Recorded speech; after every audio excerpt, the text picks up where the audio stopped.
Well, it was in 1969 when he was running for lieutenant governor. He was a state senator in Richmond, and I was involved in politics back then. I was the campaign manager for the ticket, Battle Reynolds Miller ticket in Hanover County. And I can't say that Sarge and I became beer drinking buddies, but I did meet him several times at the headquarters downtown, and I had a very high regard from him. He was just a good all-around person. Well, you know, I had heard about J. Sarge Reynolds before I ever came to Richmond. Well, I was born and reared in Fauquier County. My great uncle was Marion Caskey, who traveled a lot for Reynolds, different states, and he was in Richmond.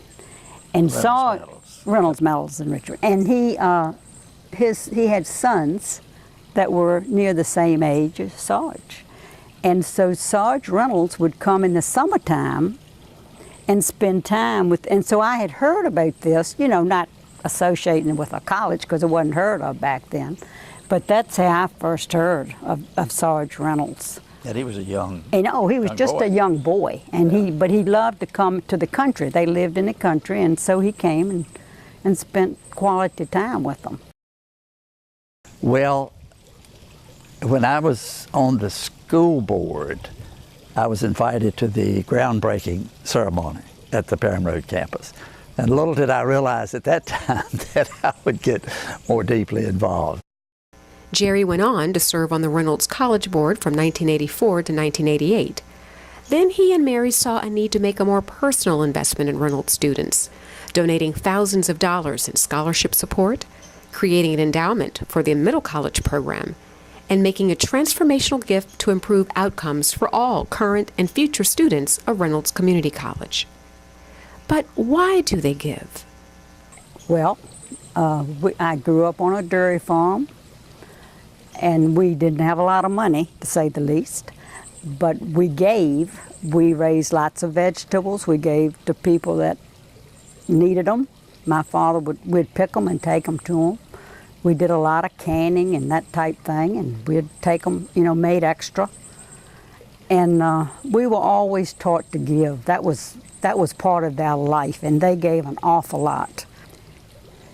It makes me feel good, because so many of them could not be there if they didn't have some help. And this is a wonderful opportunity for them to succeed in life. And if you don't have an education, it's very difficult. But it's really special. Mary and I go to the scholarship luncheons, and we get hugs. And we go to Chili's to get a bite to eat, and we get hugs. we go to the chiropractor's office, and we get hugs. And now we go to church and we get hugs. So it's just something really special. You can't buy that kind of goodwill, and we enjoy it. Well, one thing that comes to mind is a book that I read many years ago. We were down in Myrtle Beach. It was in a used bookstore, and I bought this book based on its title. It was What Matters Most was the title of it.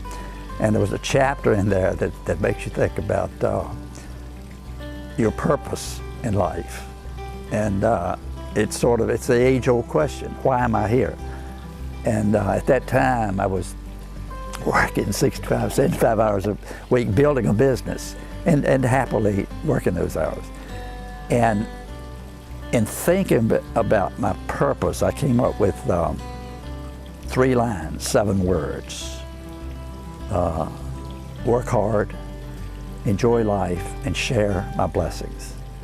And this was 35 years ago when I read that book.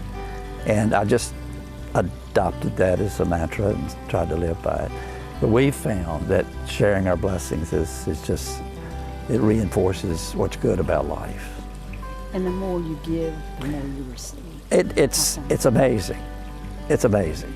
I think we've come to the conclusion that the joy of living is greatly enhanced by the joy of giving. And we share that.